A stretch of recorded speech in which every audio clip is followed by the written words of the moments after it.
Hi und herzlich willkommen zu einem neuen Video von mir.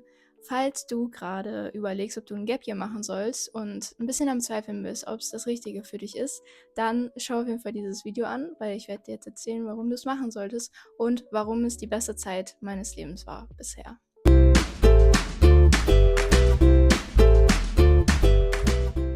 Und zwar möchte ich dir erstmal von meinen Erfahrungen erzählen. Und zwar habe ich direkt 2 Gap Years gemacht. Nicht ganz so typisch, aber okay.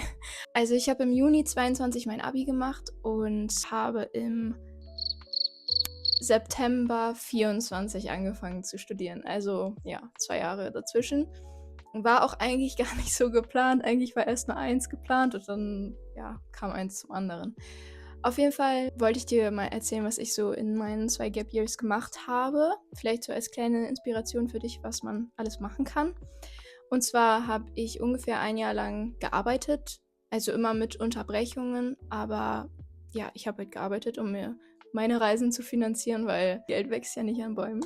Und dann war ich ein halbes Jahr in Stockholm an der Uni. Und zwar habe ich da nicht normal studiert, sondern ich habe einfach mir ein paar Kurse ausgesucht, die ich interessant finde und habe mich dafür eingeschrieben. Das kann man nämlich in Schweden machen. Du musst nicht einen ganzen Studiengang studieren, sondern du kannst einfach einzelne Kurse machen. Das finde ich so cool. Und ich war mir noch nicht so ganz sicher, nämlich was ich studieren will. Also ich habe schon in Richtung Archäologie tendiert, aber keine Ahnung, ich war mir nicht so ganz sicher und dann habe ich halt einen Studiengang, Dann habe ich halt einen Kurs zu Archäologie belegt und einen Kurs schwedische Ethnologie quasi. Das war die beste Zeit meines Lebens, wirklich. Ich habe so tolle Menschen kennengelernt und darauf werde ich auch gleich nochmal eingehen.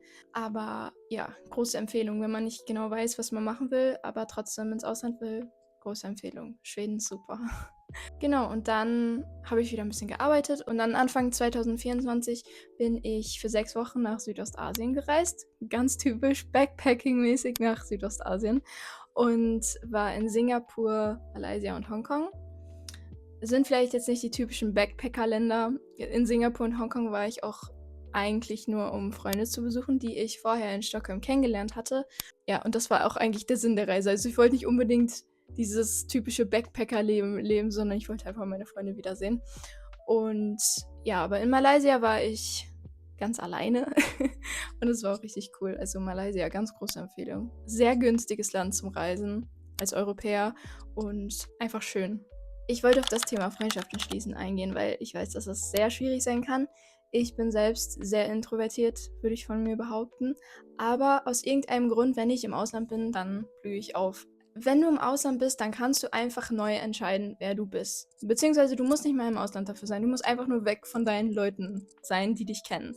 Wenn du woanders bist, dann kannst du für dich neu entscheiden, wer du bist und wer du sein willst, weil du hast nicht diese Erwartungen von allen anderen, die dich schon in diese Box packen, von wegen, ja, die ist introvertiert oder der ist introvertiert und der hat keine Freunde, sondern du kannst dich neu erfinden. Und das ist, finde ich, das Schöne daran, mal rauszukommen aus seiner eigenen Bubble.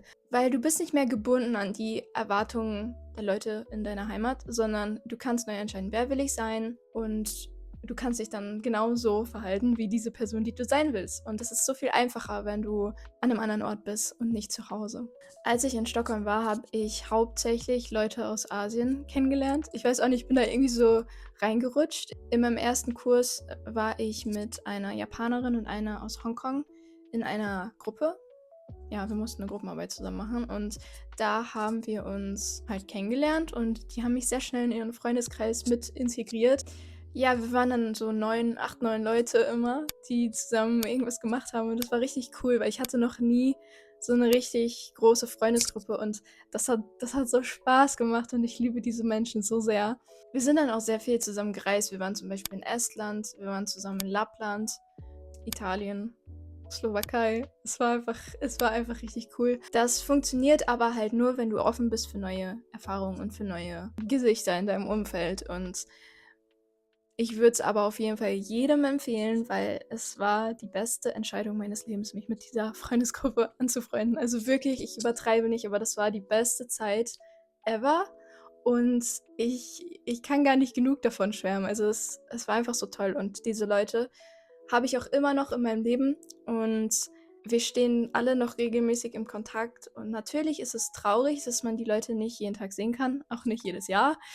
Aber es ist so viel wert, so Freunde auf der ganzen Welt zu haben. Die bringen noch mal so 'n ganz anderen Aspekt in dein Leben, den du vorher nicht hattest. Weil wenn du nur mit Leuten aus deiner Heimat befreundet bist, klar, es ist auch schön, aber du hast nicht so dieses die meisten haben halt so die gleichen Ansichten, die gleichen Werte. Also nicht, dass wir unterschiedliche Werte hätten, aber es ist noch mal was anderes, wenn man Leute aus fremden Ländern in seinem Freundeskreis hat und das macht es richtig spannend, weil jeder natürlich andere Erfahrungen gemacht hat, auch in der Kindheit und so und es ist einfach richtig cool gewesen und ich würde es auf jeden Fall jedem da draußen empfehlen. Warum ich ein Gap Year jedem empfehlen würde und auch immer wieder machen würde, ist, dass du nach dieser Schule du hast diese Freiheit, du hast keine großen Verpflichtungen meistens, du hast noch keine Familie, keine, Kinder meistens, keine krassen finanziellen Verpflichtungen und du hast diese Freiheit, also solltest du sie meiner Meinung nach auch nutzen. Du kannst so viel über dich selbst lernen, du kannst einfach mal aus deiner gewohnten Routine ausbrechen und das ist so viel wert. Selbst wenn du nicht reisen möchtest, du kannst irgendwas machen, was du einfach immer mal machen wolltest. Du hast diese Zeit jetzt, also nutz sie auch. Du kannst Erfahrungen fürs Leben sammeln, so wie ich das gemacht habe. Ich denke immer noch sehr, sehr gerne an meine Jahre nach dem Abi zurück. Ich würde es niemals missen wollen. Also hätte ich diese Zeit in meinem Leben nicht gehabt, dann wäre ich jetzt, glaube ich, eine ganz andere Person. Und ich bin sehr froh, dass ich nicht diese andere Person geworden bin, sondern die ich jetzt bin. Ja, du hast einfach dann diese Zeit, um herauszufinden, was du wirklich willst. Du kannst dich von den Idealen auf Social Media lösen. Du kannst dich von den Erwartungen deiner Eltern oder deiner Familie lösen und du kannst einfach herausfinden, was es ist, was du wirklich willst und wo du mit deinem Leben hin willst und das ist so viel wert. Glaub mir, das ist eine Chance, die hast du nicht so oft in deinem Leben und ich finde, die solltest du nutzen. Ja, mein Fazit, ich glaube, man konnte es ein bisschen raushören. Ich würde sagen, mach das Gap Year. Du wirst es nicht bereuen, wirklich, du wirst es nicht bereuen, Zeit in dich selbst investiert zu haben und Zeit für dich selbst gehabt zu haben und neue Leute kennenzulernen, neue Erfahrungen zu sammeln. Es ist klar, es ist scary. Ich verstehe das voll. Ich hatte auch total Schiss, bevor ich nach Stockholm geflogen bin und bevor ich nach Asien geflogen bin, erst recht. Aber du wirst es nicht bereuen. Du wirst es nur bereuen, wenn du es nicht gemacht hast. Und es wird so eine schöne Zeit werden. Das kann ich dir eigentlich versprechen. Und ich bin auf jeden Fall dafür, dass du dieses Gap hier machst, weil es ist einfach so toll. Schreib mir gerne mal in die Kommentare, ob du ein Gap Year gemacht hast oder es überlegst zu machen und ob ich dich vielleicht dazu überredet habe und was so deine Erfahrungen damit sind oder waren. Und dann hoffe ich, sehen wir uns beim nächsten Mal wieder. Tschüssi!